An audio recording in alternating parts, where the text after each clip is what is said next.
Roll for initiative. Welcome to the State of the Game podcast, the only podcast that's able to make a save against your mom. I am the Dungeon Master, Brandon Calloway, and I am joined tonight by my ever-faithful companion of the Fools That Follow, Jake Frost. That one caught me off guard. They always catch you off guard, man. I can't make that will save, man. I can't do it.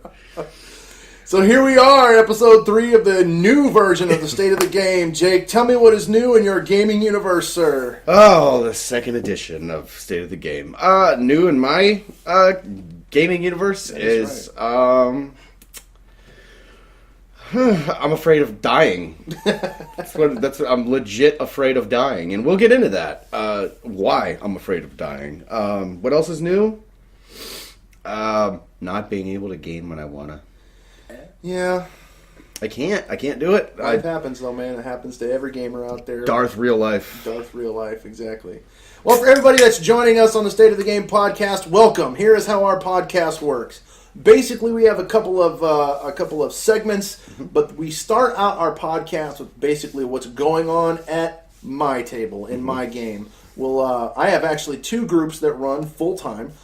So what we will do is we'll talk about my first group, we'll talk about my second group, then we have a couple of discussion segments, and then we will get into our final segment, which is called Off the Wall, which is basically some questions from our listeners, and then we wrap it up with a witty saying at the very end, and we'll go from there. So, Jake, how about you get us going with Group 1? Okay. Well, Group 1 and Group 2, both their stories intertwined. We're both playing basically the same splat book, which is Horde of the Dragon Queen. So mixed in, obviously, with some homebrew, yeah. But Group 1's game, those that are playing Horde of the Dragon Queen or have played Horde of the Dragon Queen are going to know exactly where we are. We went to Castle Neratar. Almost at the end of the book. Yeah, we were going to deal with the leader of the Cult of the Dragon, Rezmir. Or what they think is the leader is the leader of the dragon. As far as the players know, as far as the player characters know, she's the head of the Cult of the Dragon. And we were sent there by an NPC named Landragosa Cianrath. Which that is part of homebrew content. I actually changed a little bit because Landragosa Cianrath actually wasn't supposed to make it out of the first session. He was supposed to die, but he ended up becoming such a cool character that you decided to keep him around, and now he's become basically the quest giver to Group 2, or it basically gave the option for some of the players in Group 2 to go to Group 1 and go to eventually, to Castle Neratar and to eventually Castle Skyreach, which will finish the Horde of the Dragon Queen splat book. Right. And if we've lost anybody out there, catch the hell up. No, I'm kidding. Go listen to the last couple episodes, because we do cover it pretty intensively. Nobody should be lost at this point. But Group 1, we went to Castle Neratar, so there was a couple of things that happened. Some really funny shit happened. I accidentally deleted the game audio. Oh! So I do not have the audio of of Cormac, my character, who, for those who are playing the home game, is a half-orc barbarian, throwing our mountain dwarf friend Thorin into battle, trying to throw him. The way this went down, we were coming. Where did we come from? Where did we leave off? We were basically coming in from the Mirror of Dead Men. Right. We came from the swamp. We got in a big fight with some frogmen, bullywogs. Got in a big fight, and then we came to a shore, and we had to figure out how to cross the shore. And I think one of the really funny role play moments actually, it actually came from me, because we were talking about how are we going to get across this giant. It wasn't a lake. It was a more like basically just a big stretch of swamp, really. Well, but it was water. I mean, it was deep water. It was like an inlet basically where we had to cross this big body of water. And we didn't know what was there, and we came across this little camp. And we figured out that basically this is a lizard men camp, and they were basically moving supplies for the cultists.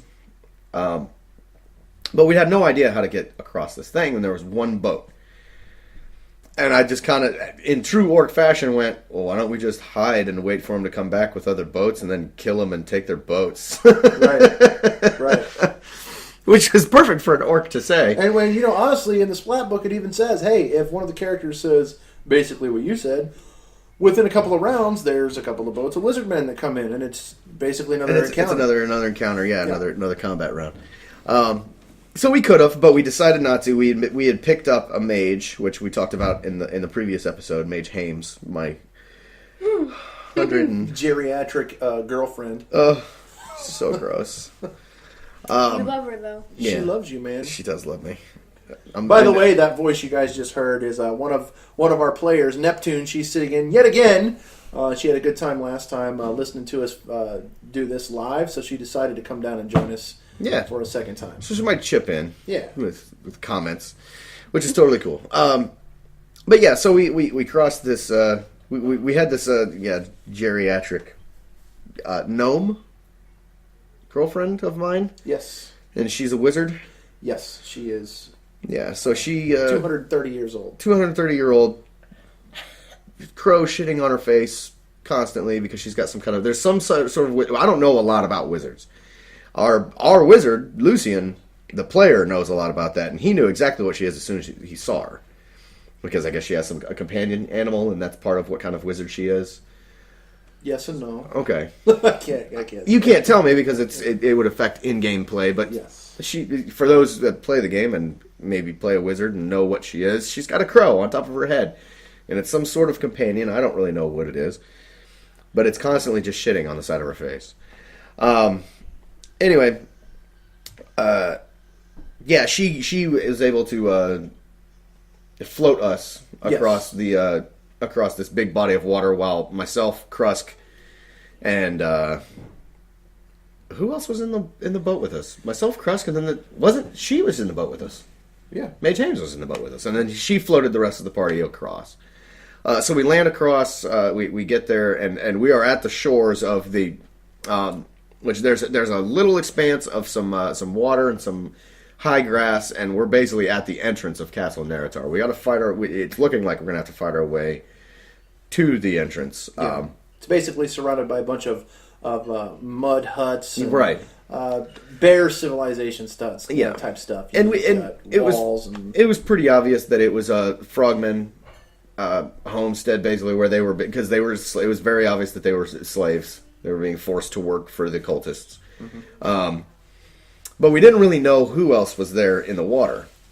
And we knew that there was a potential for lizardmen to be there as well, and those are instantly combatants. The frogmen, not so much, but the lizardmen definitely were going to be combatants. And we were a little worried about it, so we made shore. We get out, and we had one little random encounter with the really big frog that tried to eat me. I cut its tongue off. Good times. Yeah. And then one of the leaders of the frogmen came out, and I think it was Lucian that was talking to him. Yes, that is correct. Lucian was talking to him and trying to figure out how we could get across. We wanted to get to the entrance of Castle Neritar and avoid any confrontation by doing it. And the way that all the huts and these bodies of water were positioned, it was going to be difficult. There was not a really clear way through without having some kind of encounter. So we're trying to talk our way through and convince these guys that we're here to free them, Well, then Thorin stepped forward in his full heavy armor, looking like a dwarf does. I mean, ready to fight. And I tried. I put my hand over him, and I was like, I put my hand down on his chest. I was like, no, don't come any closer because you're going to set him off. And it was too late. Set the frogmen leader off, and he went, enemy! And all the frogmen hid, and all the lizardmen popped up. Yep. Well, we were in tall grass, and that hinders your movement. It halves your movement by half, or it halves your movement. Yep. So most of us have about 30 feet of movement per round. So that we were already at 15, and we were taking spears. We were taking spear throws. Well, I counted out the squares on the map, and I'm like, I could throw Thorin and at the closest frogman, because his problem is he's already got less movement. Yeah. And one of the issues we'd had earlier in game was I asked Mage Hames to teleport me into combat, and he was just sitting there trying to run to it, and he didn't make it. Like, the combat was over by the time he made it because we were in heavy terrain again, or rough terrain. So I was like, well, I'm not going to let that happen again. And I was sitting there looking at Thorin, and, I'm kind of whispering to him and passing notes, and I said, dude, Cannonball, Wolverine and Colossus, let's do it.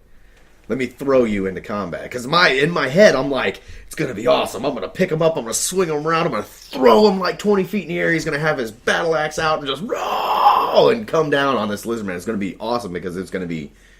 Thorin is basically a ranged weapon at this point from me. Yeah, I mean, it's the way it's pictured, the way it was done at the table, it was going to be epic. It was going to be amazing. And then I failed what was it? My strength versus his con?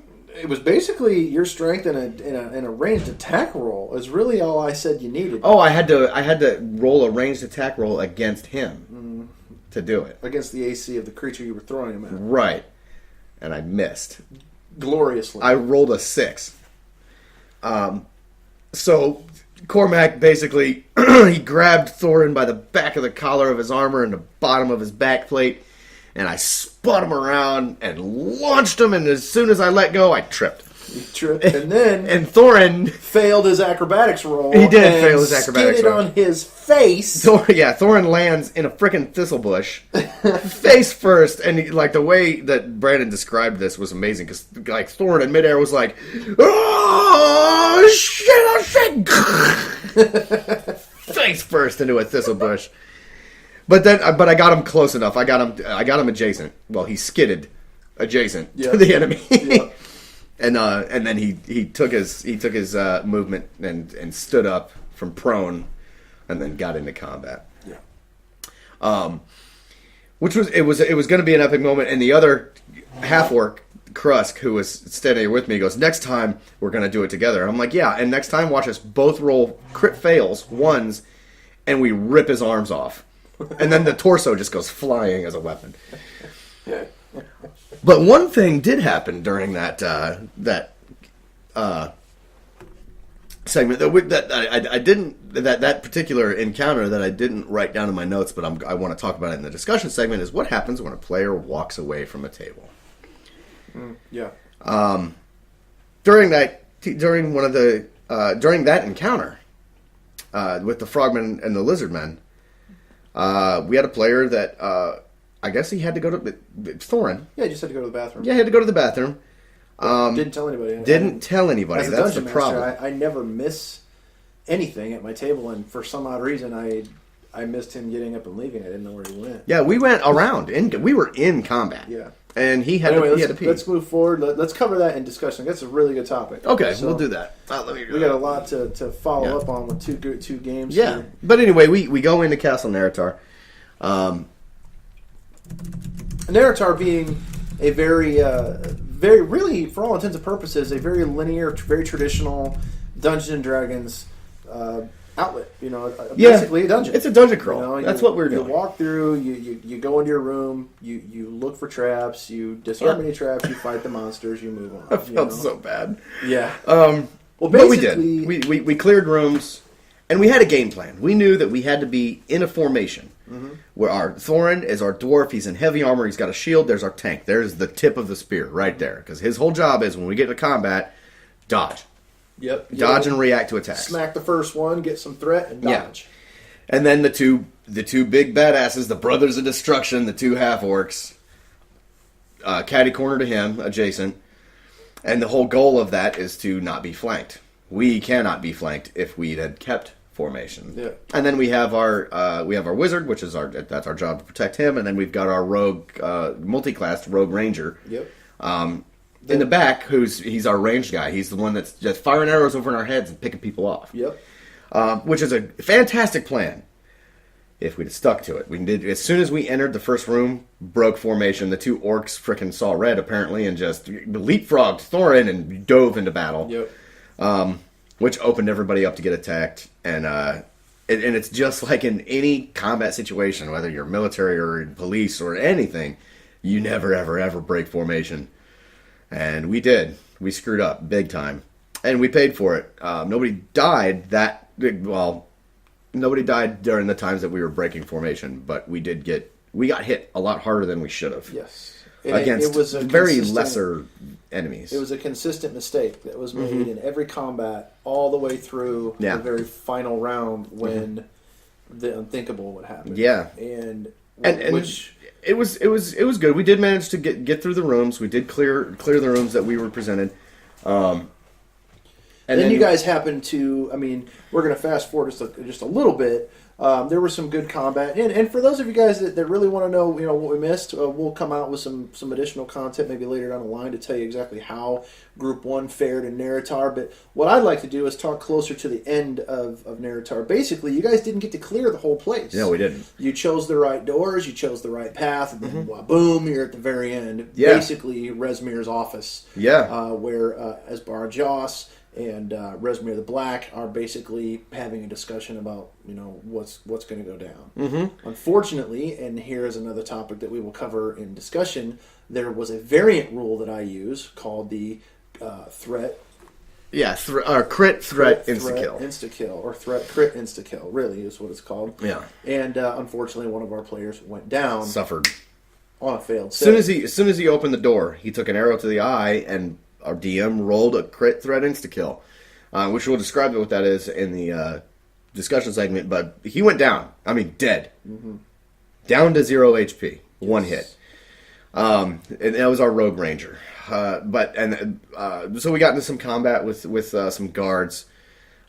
We killed 2 of them. The other 2 retreated back into the door, and then we kind of figured out what we were going to do. And then we opened the door up, and the guards are gone, and there is standing Joss. Yep. Who let loose with a fireball directly into Thorin. Yep. Dropped him considerably down to very little HP. And the final break of formation, when Crust decided to leap over the shield bearer and just basically break everything apart. It really did. It really did. It looked amazing. Yes. Because you had this big orc that's a bare knuckle fighter. He doesn't use weapons. His hands are actually weapons because he's a monk. Leaping over this dwarf and pinning him up against the wall, and then I think he hit him with flurry of blows and hit him like 4 times or something like that. Something happened. Yeah. I know that basically as Bara Joss met his end by Lucian, fireball. Sculpted fireball around Thorin and Krusk, and basically immolated Joss. Joss, and then down when came Rezmir the Black, who basically just wreaked havoc. Yeah, and because of the broken formation and the luck of a critical hit by a called shot. She came down the stairs, hit Thorn and Krusk with fireball. They were down. They were dead. They were making saving throws. Yeah, well, she hit them with her breath weapon. Oh, that's right. She hit them with her breath weapon. But they were making saving throws. They were down. So it was just down to me and Lucian. Yeah. 2 people dead, and we still have to fight a boss that hasn't been hit yet, basically. Yes. No, she had been hit. She took a fireball. A little bit. She took a fireball from Lucian once while she was basically destroying Krusk. She took a fireball. And then we were trying to figure this out because we're basically in an inner and outer room, and I'm looking at Lucian, and we're out of game trying to discuss what we're going to do. We had 2 options. Try to lure her out of that inner room, and I was going to hide and try to get a backstab on her. Or, fuck it, charge her. Yep. Well, true orc fashion, I said, you know what? Fuck. Screw it. So I said, I charge her. And I called shot, and I said, for those that don't know, a called shot is when you say exactly what you are going to do with your weapon, and it's like, I'm going to take her head off. I'm coming for her neck with my broadsword, or my greatsword, and I'm going to try and take her head off. Mm-hmm. I natted the called shot. Meaning you got a natural 20. Natural the highest 20. Number on a D20. Yeah, natural 20 on a called shot. Which, if it had been not a called shot, it would have been a threat. Yes. Threat for an insta-kill. But because it was a called shot, I could only roll the 1d20, and it was a beautiful hit. Mm-hmm. Brought this great sword down. I said I want to bring my great sword down on her forehead. I'm going to cleave her head in 2. Mm-hmm. Natted the shot and brought the sword down. The only reason it didn't kill her was because of her mask. Basically, yes. Cormac was wielding a magical blade and she had a magical face protection. Yeah. And the two collided, and the two exploded. Right. Which also did massive, massive damage to her face. It would have killed her, but she made her con save. Because and it was a legendary con save. No, she failed her save. She failed her save. But she had to use did a legendary action, which allows her to succeed on a save. Yeah, she can just say, "Oh, I failed that save." No, I pass it. Yeah. And that's her action, is she passed her save. Yeah. But she was hurt bad. Yes, and she retreated into the portal, which, if you guys are following along in the Horde of the Dragon Queen, you will know that portal actually takes the characters, or the group that you're playing with, from Castle Naratar all the way over to the Grey Peak Mountains, just 5 miles away from Parnast and Skyreach. Right.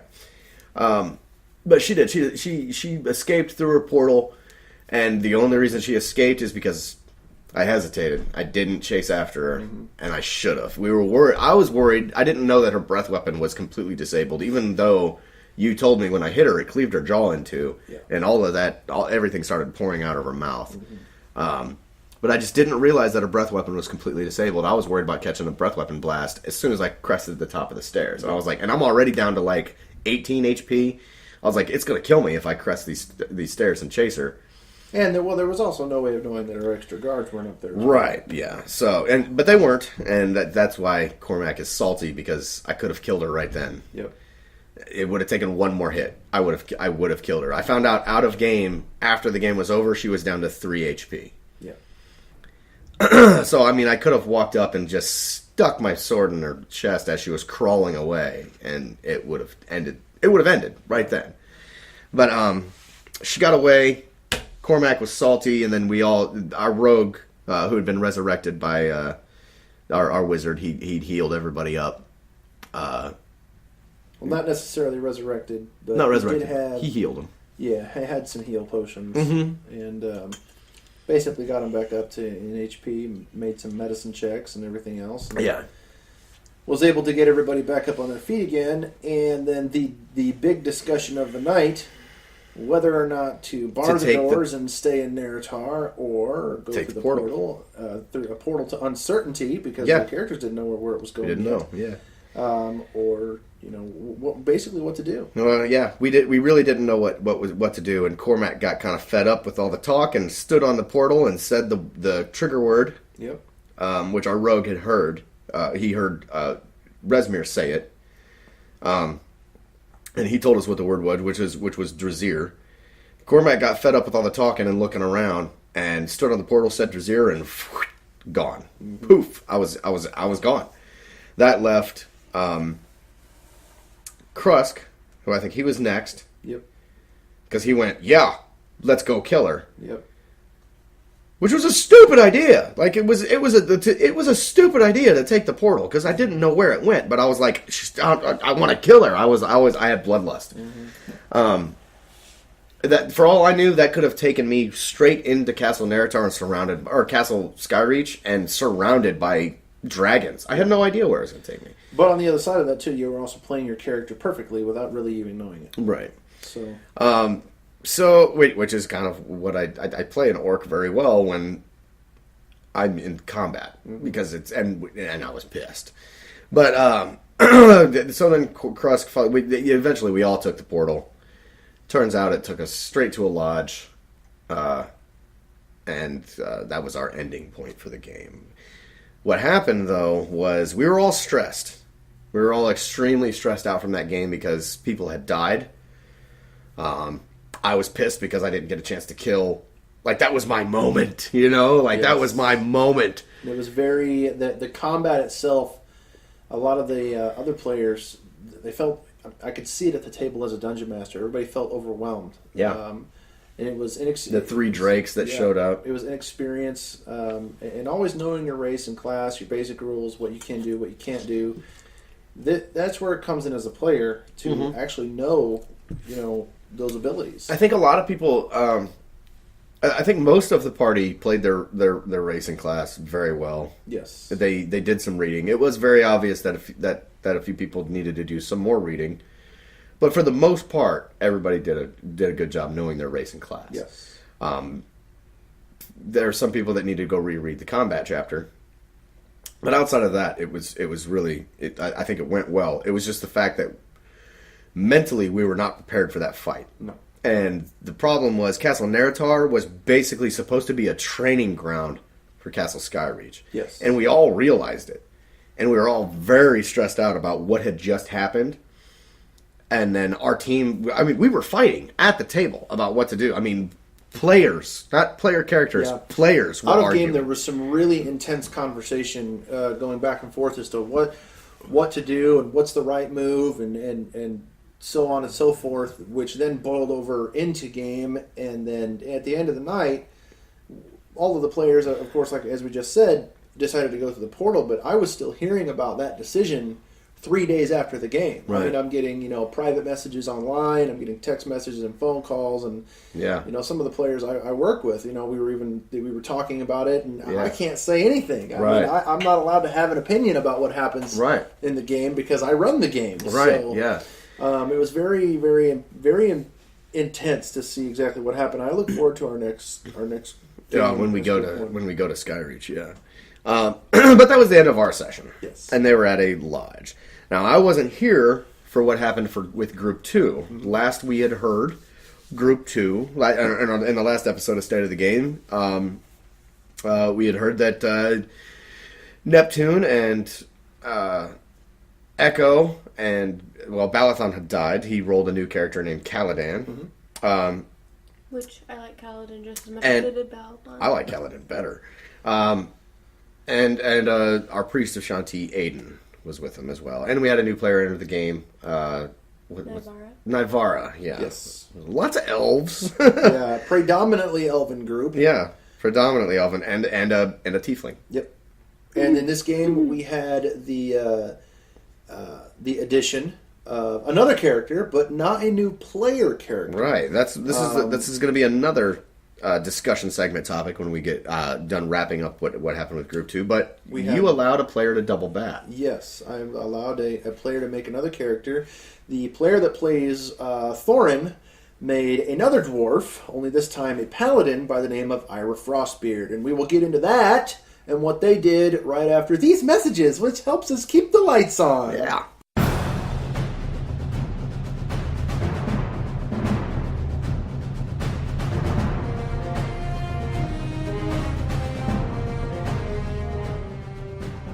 Hey everybody, it's your friendly neighborhood dungeon master here, Brandon Calloway with the State of the Game podcast.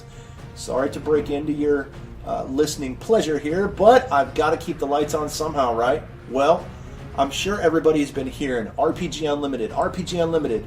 DM, what the hell is RPG Unlimited? Well, that's the brick and mortar. That's everything that the State of the Game is all about. We're going to be having our very own website open up really, really soon at unlimitedrpg.com. Yes, I know it's backwards. unlimitedrpg.com.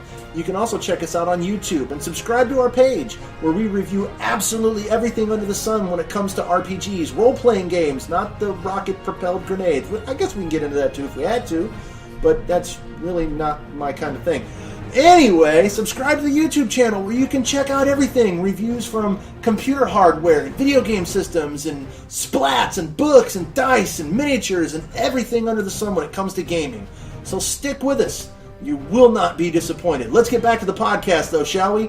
As soon as Jake gets out of the pisser.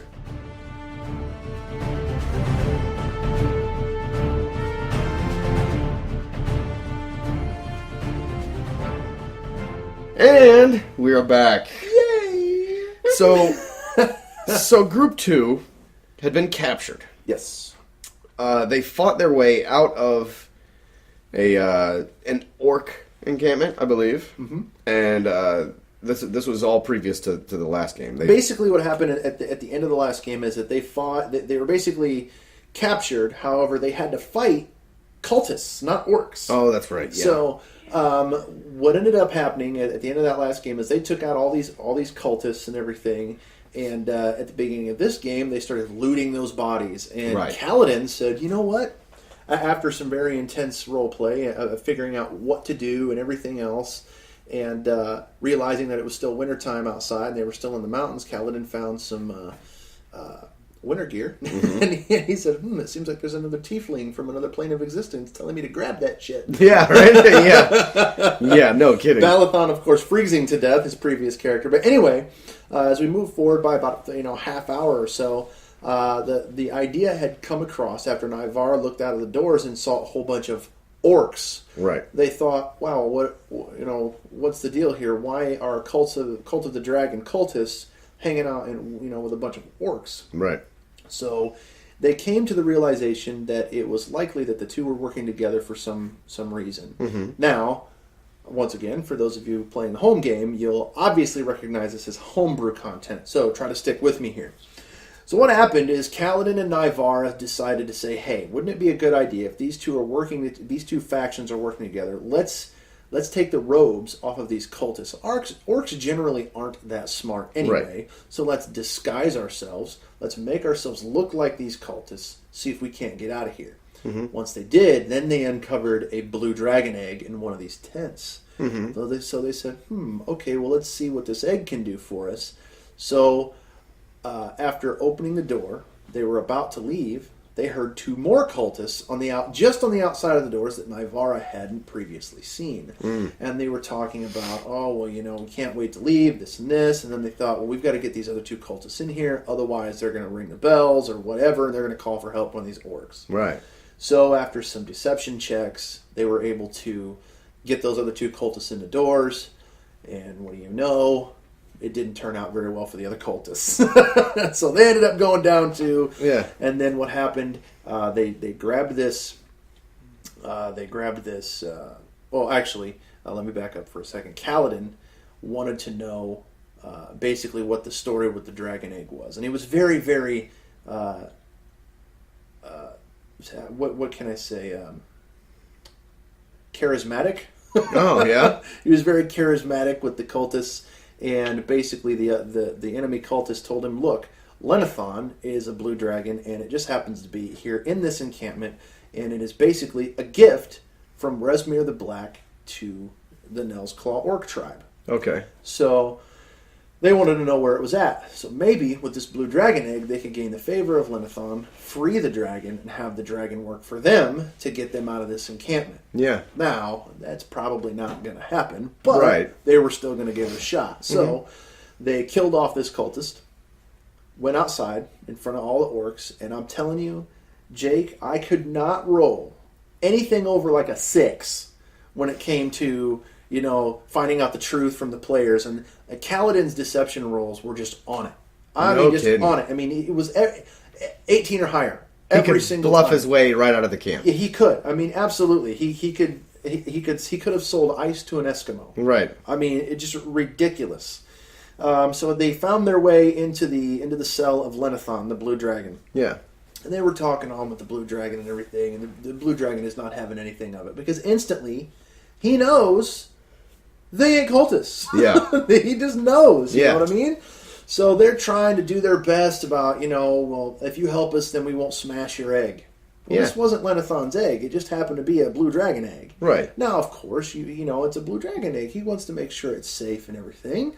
Well, upon these discussions, there were 2 other tents that Nivara went to go check out, just, within the conversation that Kaladin and Ira Frostbeard were having with this dragon.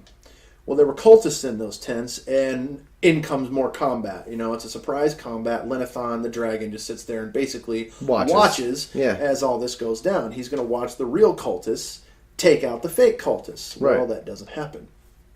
They The slaughtered party, the other party cultists. is able to overcome the other cultists. Yeah. Neptune and Echo doing an amazing job taking them down with ranged attacks. Our fair warlock Kaladin, he's out there doing his thing. Ira Frostbeard over there trying to protect the egg, and Nivara doing her rogue thing. Basically, the party worked very well together to take out yet again another assailant. Yeah. At the end of this, however, things went really south for our dwarven friend. Yeah. He did his best. The player character did his best. He spent 3 weeks on a backstory for this character. Yeah. He really did his homework and really got into a really in-depth backstory and everything. And unfortunately, just kind of lost his mettle really. He kind of Yeah. got lost in the game, didn't really know what to do with the situation, wasn't really clued in. Well, he was clued in, but he was just very, very excited for the situation, made some questionable moves, and in very warlock, chaotic, neutral fashion, after some negotiations with the party and this whole egg went down, Kaladin opens up the front door, still disguised as a cultist. Now, mind you, Ira is not. Ira was found on the outside, tied up to a post. Okay. So that's where all of this came from. And again, guys, if you're following at home and you want some additional details on this, you'll be able to find these details really soon on the Facebook page for State of the Game or RPG Unlimited, or even on the website at unlimitedrpg.com. Yeah. Coming up very soon. So there's a shameless plug for us. Yeah. But basically, what ended up happening was Kaladin opened up the door, looked at the orcs, who the orcs still think they're cultists, and said, "Hey, we need help. The dwarf has the egg." He So, of threw course, he threw Ira under the bus. threw him under the bus, which I thought, okay. Well, he did that because Ira had made some questionable decisions. He was Yes. speaking to the dragon in Draconic. And the party didn't understand what he was saying, and it was very questionable because they just met this person. Right. There was no trust. There was no bond with Yeah. the new character. Now, a lot of gamers out there will say, well, there should automatically be a trust between gamers. Well, that's true. I mean, Between the players, yes, but playing your characters No. in game, there was absolutely no trust. When the woman who plays Nivara is the girlfriend of the man that plays Kaladin. And when they met, she threatened to kill him. Yep. Because she's like, I don't know you, and I don't like your attitude. Yep. Which is a very hard thing to get over in a lot of games sometimes.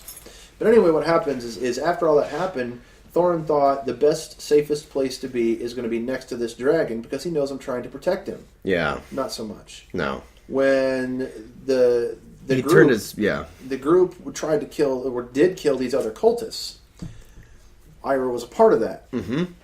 That dragon is still, for all intents and purposes, a member of the Cult of the Dragon. Right. So what happened, Ira got eaten Yeah.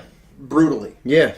He got thrown up into the air and then landed on the ground and died. Yeah. So He was making saving throws he at was that making point. death saving throws. And at that point, the orcs were like, hey, guys, that egg is your issue, not ours. Yeah. The guy that had it is dead. You Yeah. get it back from the dragon now. Well, that group had the NPC Aiden with him as well, Yes, Aiden Falcon Moon, the priest. who I just from learned Greece. is a level 13 wizard. Yes. Well, cleric. Cleric. Yes. Okay. And more homebrew content for those playing a home game. Yeah, yeah. Well, basically what happened is then the party ensued in a battle because of what happened to Ira, even though the party threw him under the bus. They still decided to attack the dragon Yes. because the dragon killed a member of their party. Yes. So Neptune that's went where ahead the and- trust did come into play. Yes. Neptune went ahead and shot him. Yeah. And that opened up the doors to, the very first dragon encounter of my game. Of the game, yeah. So, It was a young blue dragon. Right? young blue dragon, Yeah. yes. So it didn't have like legendary actions. It wasn't very strong. I mean, young blue dragons are still nothing to toy around with. Right. But after a very, very intense, I would say 14 to 15 rounds of combat. Wow. And basically what happened is Neptune was down. Kaladin was very, very close to being down. Aiden had been hit several times. Right. Nivara and Echo were actually relatively safe. They were all the way on the other side of the map and just doing ranged attacks at this point. Right. But what had happened is Aiden used a cleric spell known as Firestorm Right. on the dragon. And unfortunately, the dragon was still carrying around Ira Frostbeard's body. Right. Well, after making his third saving throw, or almost making his third saving throw, unfortunately, his body was then immolated by the cleric. Yeah. The cleric didn't mind because he knew, hey, I can just resurrect him, yeah. and it'll be fine. Well, after this battle, which Neptune, who fired off the first shot, also fired off the final shot. So not only did she start the combat, she also ended the combat, which is not something that a lot of New characters get players, to do, yeah. especially new players. You got the killing blow on a dragon. Yeah. That was my first dragon. Yep. It was, yeah. And you forgot a part about how Ira trusted the dragon. We didn't trust the dragon, and the dragon didn't give us his word. And there was then basically he went and mentioned the dragon. There was no trust with anything going on in this whole exchange. So, well, basically, after all of this happened, the front wall was knocked down. The orcs were basically watching what was going on. The cult of the dragon killing off cultists, you know. So, and then the cult of the dragon killing off a dragon. So they're like, all right, well, whatever's going on here, they're about to die. So an orc war chief says, all right, you can either decide to continue this, which you're going to lose and lose badly, or you can get on your knees and you can put your hands behind your back, and we're going to turn you in. Was this was Nailclaw or Nell's Claw? Nell's Claw, yes. Was that wasn't Aughra? No, it was just a war. It was just a war chief. It wasn't the chieftain. Yes. Okay. So basically, what happened then is Aiden Falcon Moon's plan of resurrecting Ira went south because they were taken prisoner, and then Ira Frostbeard was welcomed into the game and then exited from the game. Mm-hmm. Yeah, in a night. Just because of it was just circumstances. It was how the game played. It was just how it got played out. Yes. And then they were No. taken to the lodge where Group 1 is at, and that was basically the end of the game. Yeah, yeah. So and that is leaving a lot of things open to happen in the next couple of sessions for both groups. Yes. A lot of things were left out there, but that was in the interest of just moving things along. Of time saving and a little bit. And the general overview of what happened in these two games. We're not going to give you every detail because the games last 8 hours. I mean, we play for 8 hours at a time. We sit down at 6 and we don't get up till 2 o'clock in the morning. Yep. So, I mean, very long games. But that does bring us to our discussion Discussion! Yeah, that doesn't work out either, does it? We really need segue music. We totally do. Our listeners, for those of you guys listening, if you have any audio editing skills and you want to make a segue, like a 15 to 30 second, not even 30 seconds, I would say 15 to 20 second segue music bit for us, email it to me. Send it to me in an MP3 and I'll use it. That would be awesome. To be blatantly honest, we can make one. We're just kind of lazy. Yeah. We'll get to it. We will. We're making other things right now, you know. RPG Unlimited, which is basically the business that has been started that is running the State of the Game podcast, is opening up a new website. We're starting a brick and mortar store. There's going to be a whole bunch of things going on. We've got the online store for the t-shirts and everything. Online store. We got... got a lot of YouTube channel, which we're doing a lot on that. But stay tuned for that. So a lot of we got a lot things of irons coming in the up. fire, so to speak. Just editing together, that A 15-second segue music. I mean, it would literally take me half an hour to 45 minutes to do it. And we're just too damn lazy to get it done right now. But our listeners could do it for us, and that would be awesome. And we will even have you on the podcast. What do you think? Yeah, that'd be cool. You make a segue music, send it in. We'll use it on the episode that we use it in, or we'll have you on the episode we use it in, the first one. That'd be awesome. Yeah. Anyway, that does bring us to the discussion segment. Cue the non-existent segue music. That was perfect. So the first topic for discussion, we brought it up: double batting a character. The player that plays Thorin also played Ira Frostbeard. may he rest in peace. Yeah, you allowed a fairly. This was what I was actually surprised that you allowed a new rookie player to the game. He's only been playing for 3 months. Yep. To double bat, which is something that is quite difficult to do when you're playing a character and getting into that character, to be able to juggle two characters in two different games, basically. Doesn't have to anymore. I was it was great. He does not have to anymore. I was really surprised you allowed a new character to double bat. Well, or a new player to double bat.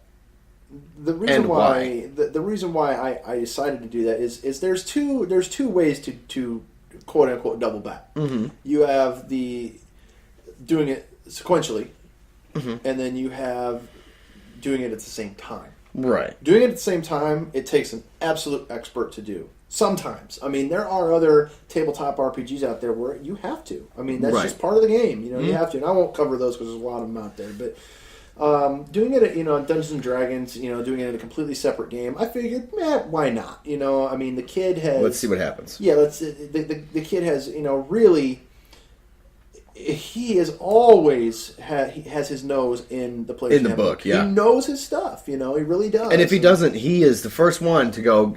Let me see a PHP out of game. I need a couple of minutes. Yeah, and he'll flip through the book, so he's going to make the right call, or because yes. he doesn't want to screw up. Yes. Some of his other calls, when he gets really, and you can see it happen at the table, and I love watching it because first thing he does is he stands up. Mm-hmm. And when he stands up, I'm like, here we go. Shit's about to get real. Yep, because and that's when he's standing up, he's flipping through the book, he's going, and he gets really excited. The problem is, sometimes he gets excited at moments where there's really no need for it. There's no combat going on. We're having a discussion.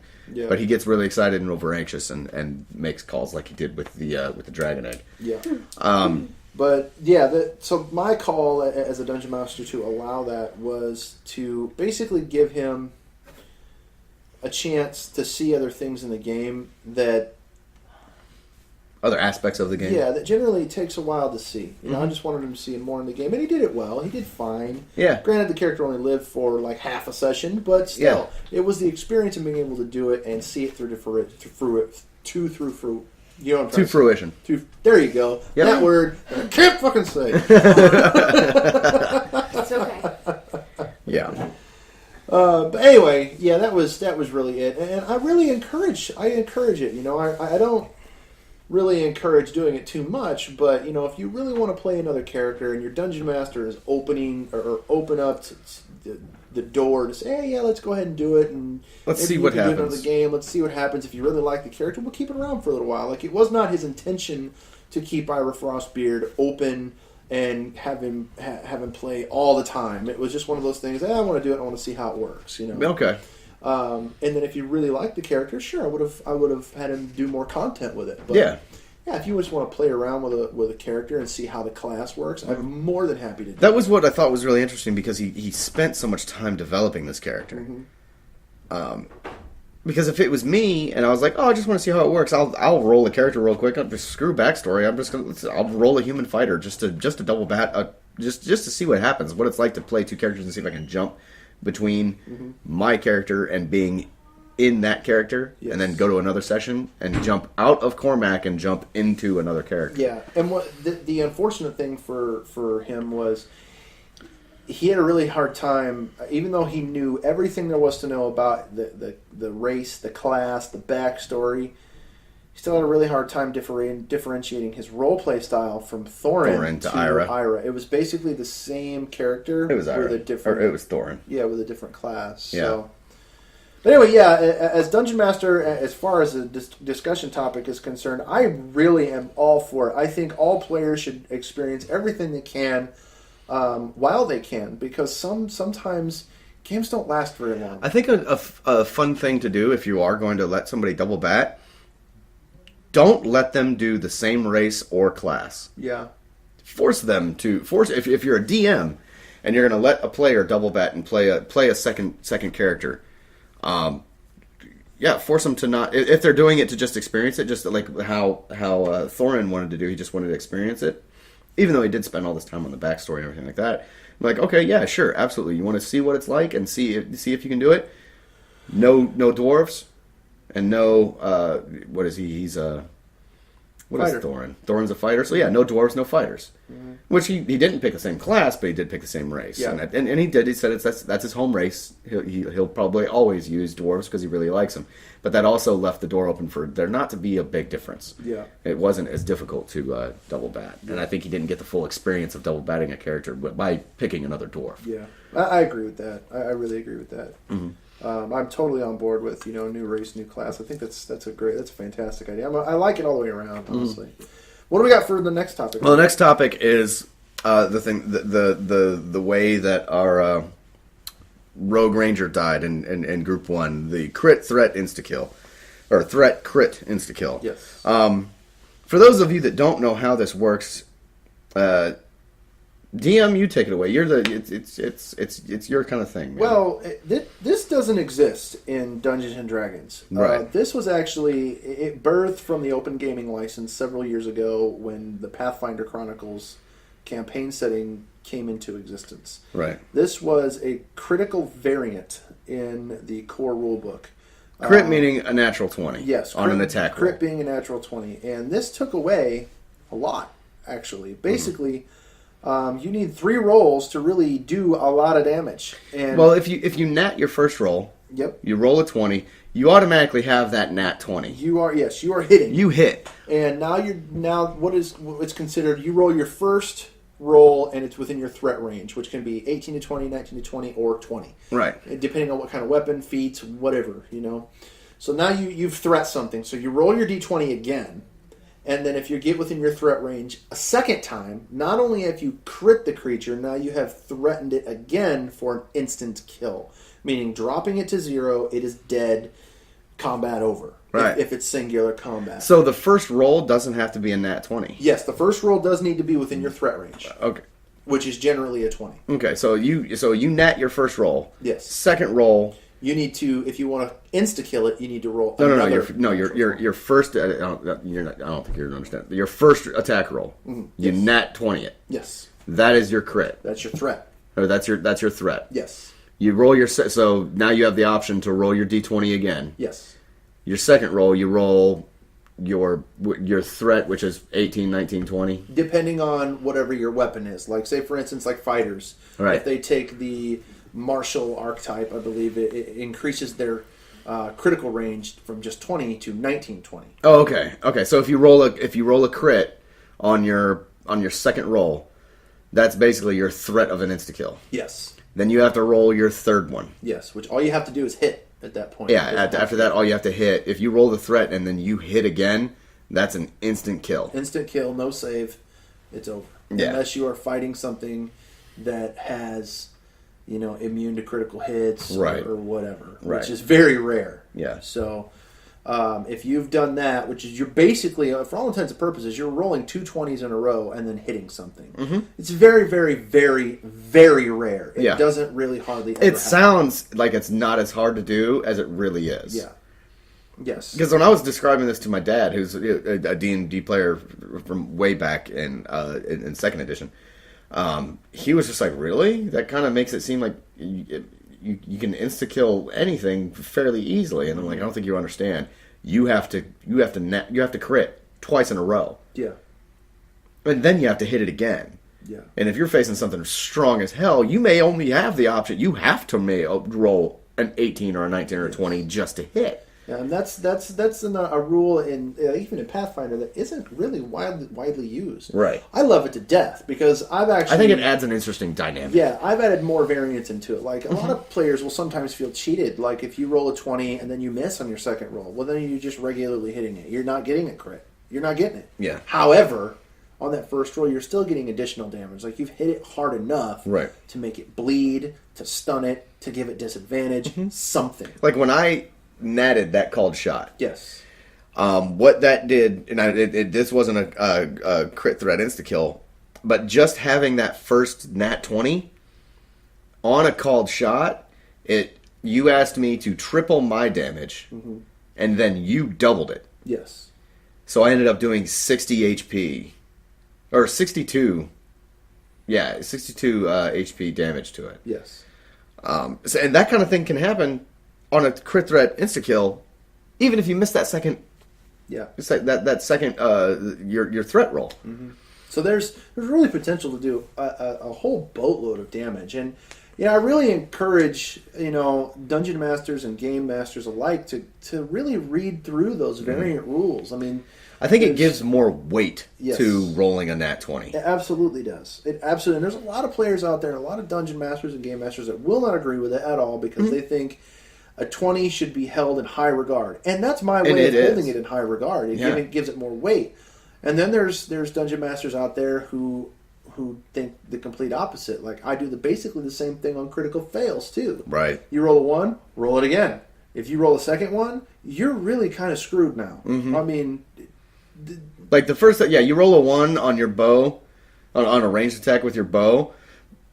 the bow's going to come back and smack you in the face. You roll a 1 again, the bow might go through your face. That or it breaks, or it snaps, and now you're done with the weapon. Yeah, your bow is gone. Yeah. So I mean, it's going to be either way. It adds more weight. It adds more suspense. It gives it an oh crap factor when you're at the table. You know, like at the same time, if you roll a 1, you're like, well, this might not be so bad. You roll a second one, now you know you're really screwed. Yeah, you know? it's really fun to watch because of this crit threat insta kill thing.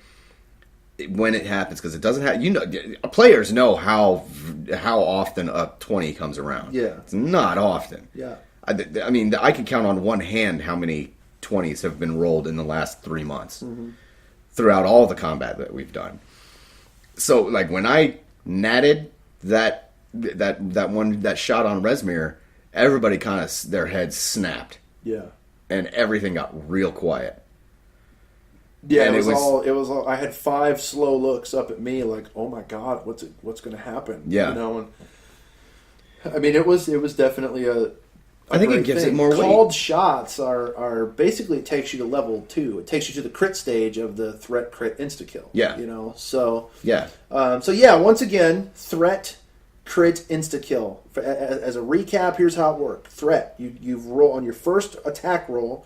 You've rolled a 20 or somewhere within your threat range. Your critical range. Your critical hit range, yeah. And then in the second roll, you roll within your critical range again, or a natural or natural 20. So now you have critted the monsters, which is generally double or triple damage, depending on what your weapon damage is. And then any additional damage like bleed, stun, whatever. Yeah. And then on your third roll, you don't have to crit it. You just have need to hit it.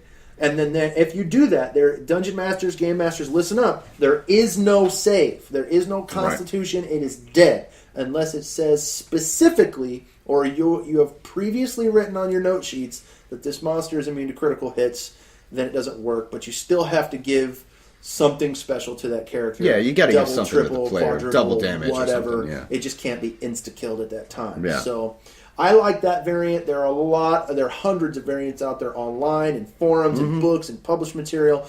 Look at them. I really, really encourage Dungeon Masters and Game Masters alike for any game to at least give these variants a shot, because those things come from fellow players and it makes games way more interesting. Oh yeah. Moving on though, what do we got next? Well, this also spawned from Group 1's game. Players leaving the table. Now we touched on what had happened here. This was when we were fighting the Frogmen. We were just outside of Neratar. Yes. We were in rounds of combat. Thorin needed to use the bathroom, walked away, didn't tell anybody. Yeah. The rounds continued. Got to him, and Thorin was in waist-deep water at the moment. You looked up and went, "Where's Thorin?" And he wasn't in the room. And he had done this. He had done this a couple of times throughout the night. He hadn't walked away from the table, but he had gotten up and he was pacing. Kind of. He was looking at stuff, and he was. I don't really know what was going through his head, but I could tell it was starting to get on your nerves. Yeah. And his head wasn't in the game for some reason. He was thinking about something else, doing something else. I don't know what, or thinking about the game, but he wasn't sitting at the table. He wasn't playing the game. Yeah.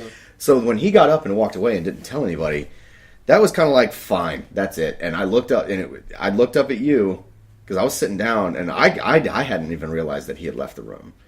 And I looked up at you, and you went, "Screw it, surround him, move every single bullywog that's in the water next to him, and surround him." Yep. Which is something that Dungeon Masters and Game Masters should not do. Well, that was a call that you made. Yes. Because he had been doing it throughout the night. Yep. It's just like taking XP for metagaming. For metagaming or something. Yeah. That's a call that you make. Now to be fair, for our listeners out there, that was not vengeance from the Dungeon Master. It wasn't. Thou shalt not anger your DM. Right. It was one of those things of, I wanted him to come back downstairs or to our game room and say, "What happened? Holy crap! What happened? Why am I surrounded?" Well, you would have known that had you been at the table. Where'd you go? You know? And I'm not trying to say that Dungeon Masters rule your table with an iron fist and nobody leaves and nobody's allowed to pee. That's crazy. Right. What I'm trying to say, though, is players, have some respect for your other fellow players. Let everybody know, hey, I got to pee, I'll be right back. No problem. Don't just get up and leave unannounced. That's a huge no-no. I mean, it can ruin the flow of the game. And it did. And it totally did. We had to stop combat. And we had to go find him. You know. Yeah. We didn't have to go far. I mean, granted, we heard him coming back down into the game room, and when he got down here, we're like, dude, what happened? And he's like, oh, I'm sorry, I had to pee. And I was like, that's fine, but Tell somebody Tell next somebody, time. man. And then he looked at the table. Yeah. And he was surrounded by 9 yeah, bullywogs. he's like, oh crap. Or 6, 7, 8 bullywogs. He was surrounded on every side. Yeah. And I mean, granted, he didn't die. I wasn't going to try to kill him.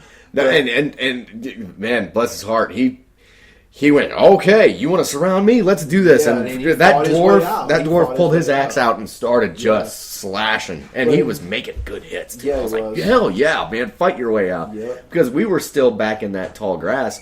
We couldn't get to him. He had to go through, I think, 3 rounds of combat Yep. with no help. Yep. He did great. He did fantastic. And that's the thing. When your players are at the table, and especially for you new players out there, my advice to you guys is when you get excited, focus on what you're doing. Focus on your basic rules. And trust me, if you follow your basic rules, you'll pretty much get out of any situation alive. Right. You just got to know, don't get excited. Just swallow that fear of what might happen to your character. And sink into the PHB, sink into your fellow players. What should I do here? Write a note, pass a note, whatever. And then and you'll make it through according to your dice rolls, of course. And there's nothing that you can really do about your dice rolls, but Dungeon Master and Pantheon be with you. You should live, you know. No but kidding. so just if you've got to get up and go pee, man, just raise a hand, say, hey, I got to pee real quick. And then go, and that's for players worldwide. I've seen it, and I've been there myself. If you got to pee, just say something. If you need a soda, just say something. Yeah. That's really all I got on that one. The next and last discussion topic before we get to off the wall is players being in over their heads, and this is kind of where we're at now at the end of this last session. The end of this last session, kind of after Neratar, Group 1 is scared. Oh yeah. We, as players, we are scared to go to Skyreach because of how bad Neratar went. Even out of game, it's crazy. Yeah, out of game, we're like, man, if we go there, we're gonna die. Mm-hmm. We are not prepared because, like we said earlier, Neratar was supposed to be a training ground. We faced bullywogs, lizardmen, and some pretty bad guards. Those 4 guards that we had to fight were pretty nasty. Yep. And then we fought 3 drakes. Nothing too terrible that we shouldn't have been able to overcome. Mm-hmm. Everybody was at the appropriate level. Everybody was leveled just fine for Neratar. Skyreach, I mean, man, you even warned me out of game. We're going to be facing stuff like frost giants. We have to face an adult male dragon. Mm-hmm. And there's going to be a lot of very highly leveled enemies for us to fight. Yes. Which did nothing to put my mind at ease about going to Skyreach Doesn't at all. bolster the confidence. No, because... Which, at the same time, and granted, most of this fear is birthed from things that happen in-game. And when your players are worried about this, fellow Dungeon Masters, that means that you're doing a good job. That means you've bolstered the fear in your characters, not so much as they don't want to play, but they're afraid of what's to come. And that's just like real life, you know. Right. If you're a soldier and you got deployment, you don't know what's going to happen. You're worried, you know. Yeah. I mean, some hard asses out there are going to be like, "Oh, I got it." You know, deep down inside, you're pretty well scared. You know. That just means Dungeon Masters, Game Masters out there, you're doing a great job. Keep up the good work. On the player's side, however, well, when you feel like you're getting in over your head, chances are you probably are. Mm-hmm. Now, in a game like mine, I run a sandbox kind of game. However, I still do a kind of a linear approach to things. Mm-hmm. Yeah, players always have the option to not go into something or not to continue a companion book or a splat book, rather. But at the same time, it is a metagame for a dungeon master to say, well, when you go into this next chapter, don't worry about it. It'll be level appropriate, and as long as you play your character, you'll be fine. Well, it takes out... takes the fear away. Every bit of fear is gone, and you're just there to experience the content now. Well, that's my job, to make it seem like this is going to be super difficult. Yeah. And it's a dragon. Well, yeah, dragons is in the title of the game, for crying out loud. Yeah, Horde of the Dragon Queen, yeah. You fight one of those, and it's business time. Yeah. Go ahead. I think our main concern is the fear is there. Uh-huh. And all of the players are extremely worried that if we go into Castle Neratar, or into Skyreach, none of us are walking out. Yes. All of us will die without finishing this Splat book. Yep. And nobody wants to, TPW, Nobody wants to go in doing that. TPW meaning total party wipe. Nobody wants to ever have everybody die because that means you got to start all over again. And not in this book, but in something else. And everybody can see the next book sitting right back on my mantle called The Rise of Tiamat. Everybody wants to get to The Rise of Tiamat. But everybody's afraid to finish the first book. Yeah, because we're all deathly afraid that none of us are going to live to get to Rise of Tiamat. Yes. Because we're... And I think this is what I was going to ask you is... You're playing the Splat, and now granted... Common sense will tell you that, even as a player, as an experienced player, common sense is going to tell you your DM is not going to throw level 20 villains at you when you're level 5. Yeah, that's called power GMing, and it is no fun for anybody. No. So, I mean, you're not... The threat of you dying is always there, but you're not going to walk into any castle just so vastly outgunned that you just don't have a prayer. That would be like the tabletop version of Dark Souls. Right. But I was going to ask you this. There is a very legitimate chance that the players do not stand a good chance of walking out, especially if they play the way we played in Neratar. So how do you, as a DM, deal with your players sitting there thinking, maybe we won't go? Maybe we won't finish this Splat, because there is an option for us. It was presented in at the end of Group 2's game. Yes. We have an option to not go to Skyreach and finish this. Yeah, to forego it and do it later. Yeah, like we'll go to Greenest and save Greenest and maybe level up a little bit, and then come back and we'll go to Skyreach. Yeah, I mean, it's just... I mean, the whole reason we've been put on this quest was from Landragosa. And as far as Cormac is concerned, he pledged his sword to Landragosa's cause. I will go kill Rezmir for you. Mm-hmm. Cormac would have to face the reality of going into Greenest again and going, man, I tried. I almost killed her. But I'm going to die if I walk in there. Mm-hmm. So, I mean, in-game it presents quite a bit of a dilemma. And out-of-game, you're sitting there going, I don't want to lose my character, man. So how's a DM, how do you deal with your players sitting there thinking like that? There is the ever-present question that can never be answered. And that is the Dungeon Master roles to fudge or not to fudge. Mm-hmm. When it comes to splats, it is kind of an unwritten rule where the players know, okay, well, we're playing through this splat. It's not going to end until the splat is done. Right. In a game like mine, as you said, I've given an option for the players to not finish. Yeah. And just basically, for all intents and purposes, let the Cult of the Dragon win.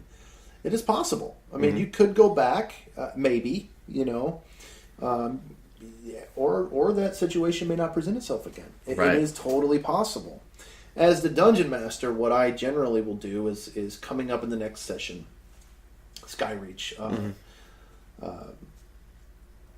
There will be a lot of linear progression, all the way up to the point where it's time to go.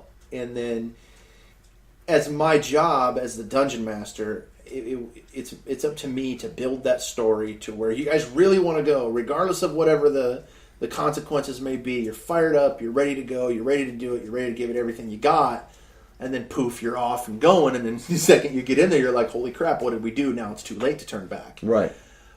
Well, that's one avenue I could take. Build up the story, everything else, and make it seem just, build up so much hype that you just go. Right. Secondly, if I see that there's just way too much apprehension and players don't want to go, that's fine too. That's not that big of a deal. A lot of Dungeon Masters and Game Masters out there will say, well, no, I'm prepping for this. This is what the book says we have to do. We have to go. As my style of running games, it doesn't bother me. Go ahead. Leave. That's fine. I've got plenty of content ready to go. Mm-hmm. So there's also that other aspect that just says, screw it. Don't go. It's okay. It's up to the players to make their choice. Mm-hmm. And the third, as I started to say, fudge or not to fudge. Mm-hmm. You go, and I make the rolls behind the screen. And whoever gets hit is who gets hit. And I'm just rolling dice and telling you what number is there. And it's not, okay, I rolled a 20. Oh, it was a 6, you know. You know, to fudge your rolls. Or, oh, you've been hit. And let's say I roll 2d6 and I roll max damage at 12 plus 5. And, oh, here's 3 points of damage. Basically, I hold your hand through the entire thing and make you feel as if you're really fighting through it and barely living and having the time of your life. And then you get all the way down, you down the last boss, and you've got 2 hit points left. Mm-hmm. And everybody's high-fiving at the table and feeling good. Hey, we did it, we got through Skyreach. But on the other side of the table, that Dungeon Master knows, I did it. I got you through Skyreach. I got you through Skyreach. Yeah. But that Dungeon Master doesn't ever get that thank you. Yeah. Because it's something that you can never say. Yeah. So it is because it would ruin it for the players. Ruin it for the players. So Yeah. it's the ever-present question of to fudge or not to fudge. There is no answer. I mean, you can do that for your players. You can handhold all you want. You can roll your. But it's a thankless It is thing a that you're doing thankless for your job. players. Yes. That's one of the aspects I think of being a DM that's where that thankless job comes in. Where, like you said, you can never ever tell your players that you held their hands through a campaign. Never ever. Because it'll take the victory away from Yes, them. it does. It robs the victory. I've done it a lot. Not in this game, not at all. I've done it a lot in previous games, just for the sake of the story, you know, and to move the story. Look, this is what we're here for. It's just to tell a big story. Yeah. Everybody has a great time. Yeah. And for as much as some players just absolutely loathe the quote unquote town time. Oh, I love it. It's what you live for. You I know? love it. The So- combat is fun, but I love the RP Yes. in the town and interacting with NPCs. Yes. And So that's how I will handle that. I'll either build it up. I will do a linear progression all the way up until you're so fired up you go. I will hold your hand through it and fudge the rolls, or you won't go. I mean, it really takes a strong and very experienced dungeon master for that last option. But yeah. you know, it is what it is. Yeah. Well, I hope that answers a little bit of a question for DMs too, on that might be facing that same topic where a DM might be sitting here and going, "My players are going to die if they go in here and I don't fudge the rolls." And well, on the last, I guess there's the last thing you can do is level it properly. You know, like there's a lot of times, even in Splat books, where you're looking at the combat and you're like, "Good Lord!" I mean, there's just no way that these players can do this. Or a lot of Splat books are written for full parties of 5, and then you've got 4. You got three or 4. Yeah, you're going to have to, weaken some of those encounters, and some of them can't be. If it calls for a challenge rating of a 9, okay, you're going to have to make it a challenge rating of a 5. You know, Right, you got to weaken things down, which is fine. Or you can build it back up with NPCs, which I really, really, really try to refrain from doing, because a lot of times if you handhold through it and have your NPCs kill everything, the players really aren't having a lot of fun because they're not playing the game. They're just kind of there on along for the ride. right. So, When we had Mage Hames in for us, we had Mage Hames come in as an NPC and go into Narratar with us, and she really didn't do a whole lot. she did nothing. She did nothing. And Well, she casted a couple of She spells. cast a couple of spells, but in her age, and it made sense. She's 230 years old. She's on death's door, Right. And she was basically riding around like Yoda on Luke's back, running around in Crust's backpack. Yeah, and she fell asleep. Yeah. So I mean, it is what it is. Yeah. But that was my call. I mean, she's a high level, conjurer. So, no, I'm not going to do that. Right, You yeah. know? So, anyway, is that all for That is discussion? all for discussion. We have our last segment, Off the Wall. Off the wall. I hope you guys enjoyed the last episode when we got into the Off the Wall segment and we had the More You Know the music behind that. That was hilarious. We had one topic come from Facebook, again from North Texan, who has quickly become my favorite listener. Mainly because he's the only one that talks to me. But So lonely. yeah, it's so lonely here. Yeah, I feel like I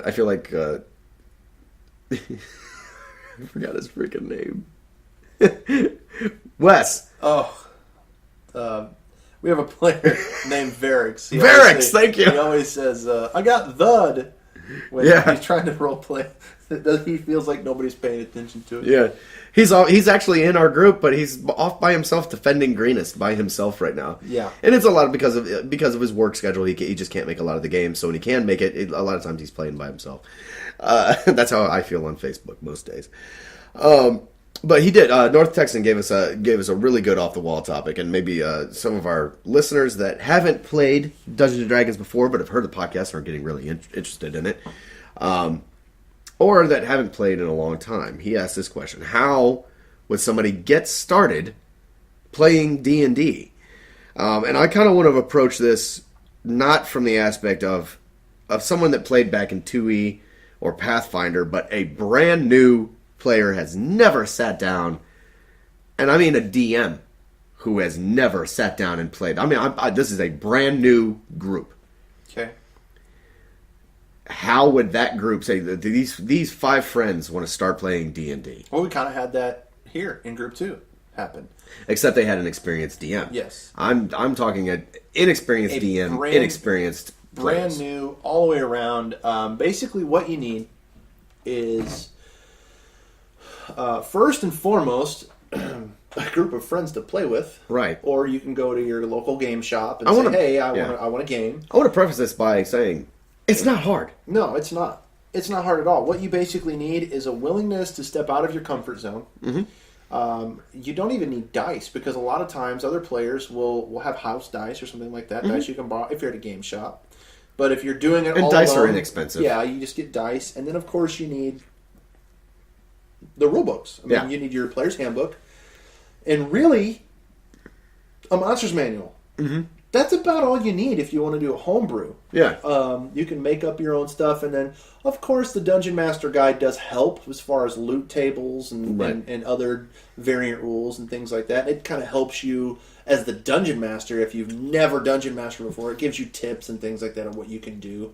And then for really, really easy Dungeon Mastering, you can buy a component book. Mm-hmm. Or splat book, or an adventuring book, and that takes the homebrew aspect out of it. Yeah, you don't have to be super creative and think up this whole world and this whole scenario and this mission. It's right there in the book. Follow the book. You can literally read it right out of there. It's made to literally read it right out of the book if you have to. Yeah. So that's really all you need. Just sit down and have fun. A willingness to have fun. Get out of your comfort zone. Have a willingness to have fun. It's okay to make mistakes. It is okay to not know what you're doing.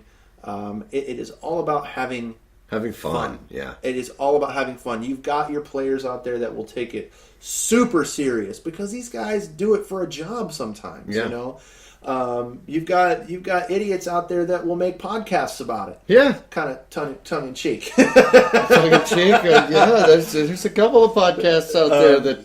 You know, you've got one of my favorite ones. Yeah, you've got dorks out there that will make websites about it, like RPG Unlimited and UnlimitedRPG.com. Coming soon. Coming soon. You've got people who take it really, really seriously, but we all started having fun. I'll tell you, I started when I was 6 years old, and it was all about, I didn't have a clue what I was doing, but getting started like that from, coming in, you could be 50 years old and not even know what this stuff is. If you were 50 years old and never heard of this, you've probably lived under a rock. Right. But it's okay. It's all about having fun. If you've seen a movie like, any movie, it doesn't matter, and you've always thought, man, what would I do if I was in that situation? Guess what? Yeah. You're a role player. You go watch, this would be great. Go watch, like, King Arthur.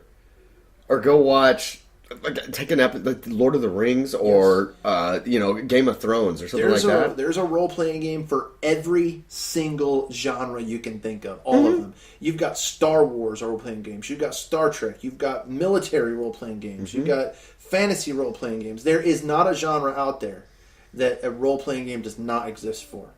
So that's what you need, man. You need You need a willingness to learn, a willingness to have fun, and if you want to actually sit down and role play at the table, you need dice, you need books. Hit up your local game store. Just jump on Google and say local game store and ask some questions. Yep. You can't get 2 clicks away from somebody that doesn't know how to get you started. And you could walk into any game shop. Yes. I could walk into our local game shop, and I'll give him a free plug because I know he's listening. I'll give Just for Fun here in Peoria a nice plug. I could walk into Just for Fun, talk to Mike, and go, you know what?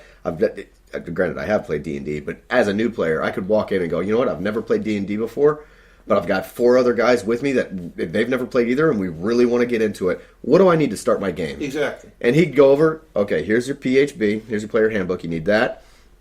You probably need a monster manual, and you might want to get a Dungeon Master's guide. Yep. They can give you... Here's the bin of, what was it, 60-cent dice? Yeah. Something like that, and here's the dice you need. Yep. So, I mean, they can even give you recommendations on different games. Yeah, like what are you into? Are you into fantasy or into Star Wars? If you like this, you can give it a trial run. Like, hey, we got an existing game going already. Why don't you sit in, see if you like it, and then spend your money. You right. know? Yeah, So, it would suck if you started, if you're not that into the fantasy genre, but the only game you've ever heard of is D&D. Yeah. And you're like, oh, I don't really like dragons and orcs, and I don't really even know what an ogre is. But I'm gonna sit down and play D&D, and you walk into your game shop and you spend $50 on a player handbook, and you spend all this money. Jaded. Yeah, and then you're like, you start playing, and then you find out that there's a Star Wars RPG, and you're a huge Star Wars nerd. You're gonna be like, oh crap! Yeah. Yep. So go do your research. First and foremost, have a passion for what you're playing. Absolutely. Have a passion for the genre that you're playing in. If you love Star Wars or you love sci-fi, there's sci-fi RPGs. Oh yeah. Oh yeah. Yeah. But yeah, that's like it. that is it. Kind of abruptly. Bang! Done. Mic drop. Well, I guess that will close another chapter of the State of the Game Podcast. Thank you again to North Texan for the off the wall. Oh, you know what? I actually, it's not the end. Oh yeah, it's not the end. I actually had, believe it or not, somebody send me a Facebook message. Okay. About gaming, and I won't say the name. You asked me not to. Okay. So they want to know, hey, Brandon, I hear this in my game all the time, and I'm not exactly sure what it means. I'm a new player. Can you tell me what my guy syndrome is? I hear my Dungeon Master say it all the time, and he's always got a smirk on his face, and the guy that says it is one of his good friends. When I ask, they won't tell me what it is. Can you tell me what it is? I replied, my guy syndrome. My guy syndrome. I said, absolutely. Probably give him his first name. Call him by his name is Jason. Jason, okay. I said, absolutely, Jason, there's no problem. What my guy syndrome is. This is something that I actually have only really had to deal with a couple of times in my entire game mastering career. Basically, what my guy syndrome is why are you doing this? Or why did your character do this? Or is something odd or weird or uncomfortable happens at the table? Why did X, Y, Z character do this? Well, it's something my guy would have done. I'm just playing what my character would have done. Like, let's say, for instance, in a very crude manner, and this was the exact, this is the absolutely exact thing that happened in this guy's game. They're actually playing a Star Wars game. Okay, Star Wars RPG, right? A Star Wars RPG. The Jedi in the game, Jason, the person that asked me this, says, dude, don't do that. I want to have my guy face off with the evil bastard in a big lightsaber fight. Basically, what happened is another Jedi, who is not anywhere. I mean, we're Star Wars fans. Mm-hmm. Jedis would definitely not push somebody off of a cliff just to push them off a cliff. No, that's a dark side thing to do. That's dark side. You're insta-Sith. You know what I mean? Yeah. Hello, Dooku. Right. So basically, what happened is a guy. He was going to put. He was telling the dungeon master, game master at the time, "Hey, I want to push the guy off the cliff. I want to force push the guy off the cliff, and basically kill him." It was a Jedi doing this to another Jedi. Jedi doing it to another Jedi. And he said, and the GM asked him, "Why would you do this?" Yeah, and the guy goes, well, yeah, why would you do that? And the guy goes, well, it's just something that my character would do. No, he wouldn't. Just something that my guy would do. And he didn't talk to the dungeon master ahead of time. he didn't tell him, look, I'm looking at doing something dark side. Oh, he's thinking about going gray or going dark. Yeah. And he just says it's something my guy, quote, my guy would do. So he's trying to get over on his DM or on his GM. He's trying to get over on his DM. He's trying to get over on his fellow characters, and it's basically the my guy syndrome. It's a catch-all for having an excuse as to why your character doing something out of character. Doing something, yes.